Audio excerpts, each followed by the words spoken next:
again. Hope you're all having a great day. Today we're getting back into our very basic Bible study, looking at the book of Judges. Remember the last lesson we looked at chapter 4, where God raised up Deborah as judge, and she led the Israelites in the defeat of the Canaanites that had been oppressing them. And now chapter 5 is a song of victory, probably written by Deborah herself. And we're going to read through this and see what we can glean from it. Chapter 5, verse 1. Then Deborah and Barak, the son of Abinoam, sang on that day, saying, that the leaders led in Israel, that the people volunteered, bless the Lord. What they're saying here is praising the leaders and the people that volunteered to fight and stand up for Israel against these Canaanite oppressors. Verse 3, Hear, O kings, give ear, O rulers. I to the Lord will sing. I will sing praise to the Lord, the God of Israel. So this song is going to give some acknowledgement to the people that fought in the battles. It's going to kind of poke at the ones that didn't. But overall, it's a praise for the Lord, to the Lord for giving them the victory. And in fact, the Lord did providentially and miraculously provide the victory to them. Verse 4. Lord, when thou didst go out from Seir, then thou didst march from the field of Edom. The earth quaked, the heavens also dripped, even the clouds dripped water. The mountains quaked in the presence of the Lord, at the presence of the Lord. This Sinai at the presence of the Lord, the God of Israel. So there was a great storm. They had the children of Israel mustering up on a mountain, remember? The 900 chariots of the Canaanites down below. And once the Israelites came down off the mountain, they would be vulnerable to these chariots. But because of the storm, it created a muck and mire where the chariots couldn't operate. And the Lord delivered them into the hands of the children of Israel. Verse 6. In the days of Shamgar, the son of Anath, in the days of Jael, the highways were deserted, and travelers went by roundabout ways. Here Deborah's talking about before the battle, during the oppression. Things were dangerous. People wouldn't travel through these areas. People would go around because it was just an oppressive situation. Toxic environment, we might say today.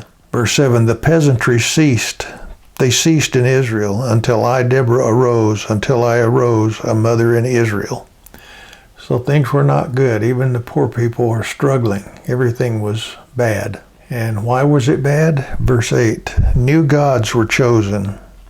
Then war was in the gates. Not a shield or a spear was seen among 40,000 in Israel. The children of Israel had turned away from the God of their fathers, the one true and living God, and had gone after idols and became involved in idol worship. We've seen this, time after time, generation after generation. And that's what happened to them. Verse 9, my heart goes out to the commanders of Israel, the volunteers among the people. Bless the Lord. Again, she's thanking the leaders and volunteers, but the real praise goes to the Lord. Verse 10, you who ride on white donkeys, you who sit on rich carpets, and you who travel on the road, sing. White donkeys, that's rich people would have white donkeys. So whether you're rich or poor, sing about this victory. Verse 11, at the sound of those who divide flocks among the watering places, there they shall recount the righteous deeds of the Lord, the righteous deeds for his peasantry in Israel. Then the people of the Lord went down to the gates. In a time of war and oppression, going to the wells to water cattle was dangerous. People avoided those areas. People couldn't sing praises and joyful songs. But what she's saying here is, now you'll be able to gather at these places, gather at these wells, sing praises to the Lord, enjoy the bounty that God provides, both spiritually and physically. Verse 12, awake, awake, Deborah, awake, awake, sing a song, arise, Barak, and take away your captives, O son of Abinoam. Recounting the call, God saying, it's time to go, come on, wake up, Deborah and Barak. This is kind of a call to arms, recounting this call to arms. Then survivors came down to the nobles. The people of the Lord came down to me as warriors. And now they're going to list the ones that helped in a thankful way. From Ephraim, those whose root is in Amalek came down. Following you, Benjamin with your peoples. From Machir, commanders came down, and from Zebulun, those who wield the staff of office. And the princes of Issachar were with Deborah, as was Issachar, so was Barak. Into the valley they rushed at his heels. Among the divisions of Reuben, there were great resolves of heart. I'm going to start seeing here the list of the ones that didn't help. Speaking of Reuben, why did you sit among the sheepfolds to hear the piping for the flocks? Among the divisions of Reuben, there was great searching of heart. Gilead remains across the Jordan, and why did Dan stay in ships? Asher sat at the seashore and remained by its landings. Then in verse 18, it goes back to praising a couple of tribes that really helped a lot. Zebulun was a people who despised their lives even to death, and Naphtali also on the high places of the field. So she sings praises to them. Verse 19, the kings came and fought. Then fought the kings of Canaan at Tanakh near the waters of Megiddo. They took no plunder in silver. Apparently there was more than just the Canaanites. There were allies with them as well. But in their defeat, the Israelites took no plunder. Just thinking out loud here, they really didn't attack cities. They defeated the army itself. So there wasn't plundering involved in that sense of ransacking cities and things like that, but they took no plunder. Verse 20, the stars fought from heaven. For their courses they fought against Sisera. Stars sometimes refers to angel, but clearly this is a reference to God's intervention and power. Verse 21, the torrent of Kishon swept them away. The ancient torrent, the torrent of Kishon. O my soul, march on with strength. Then the horse's hooves beat from the dashing of his valiant steeds. Curse Meroz, said the angel of the Lord. Utterly curse its inhabitants, because they did not come to the help of the Lord against the warriors. Not that the Lord needed their help, but they didn't even show an inclination to help. Apparently this place was on the retreat route for these Canaanite armies, and they just let them pass right through. They didn't try to stop them or fight them or anything. Verse 24, most blessed of women is Jael, the wife of Heber the Kenite.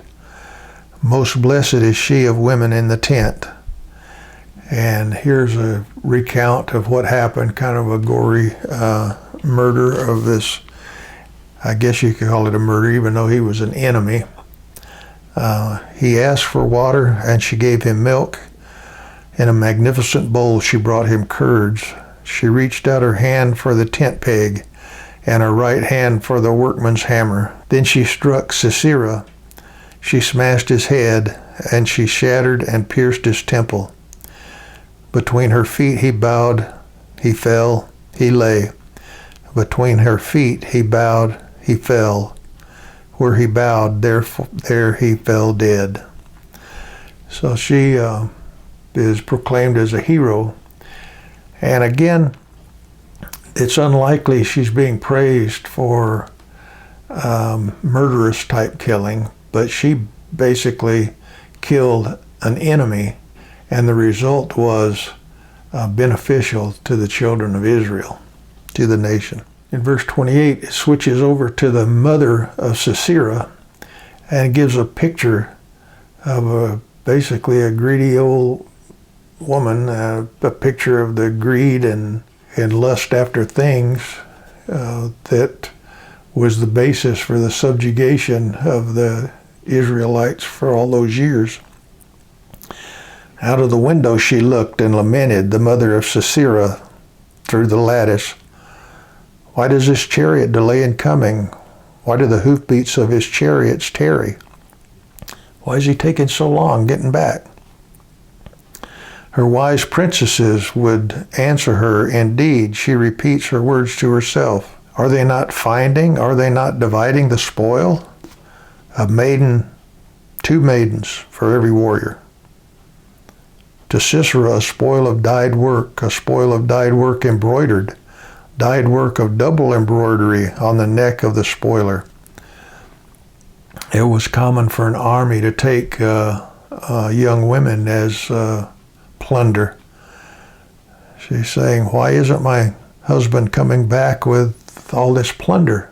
Thus let all thine enemies perish, O Lord, but let those who love him be like the rising of the sun in its might. So Deborah is saying, let people like this perish. That's all they're thinking about is plunder and spoil and killing. Let them all perish like this. But let those who love him, who love the Lord, be like the rising of the sun in its might. And the concluding phrase in verse 31, and the land was undisturbed for 40 years. So after the defeat of the Canaanites, they were so weakened, the children of Israel were able to live in peace for 40 years. It's hard to put ourselves in the state of mind of the Israelites and understand their culture at that time and some of the phrases and things in this victory song. But clearly, we can see in any conflict, there's people who make great sacrifice and others that make excuse for minor reasons. And even though God gets all the praise, the people that jumped in and helped and volunteered, they deserve recognition as well. And they're recognized in here. But the overall theme is praise to God who gave them the ultimate victory. Well, I hope you found this to be interesting and meaningful. Next time we'll be talking about Gideon as he's raised up as a judge. Hope that you'll watch that one as well. In the meantime, God bless. Bye-bye.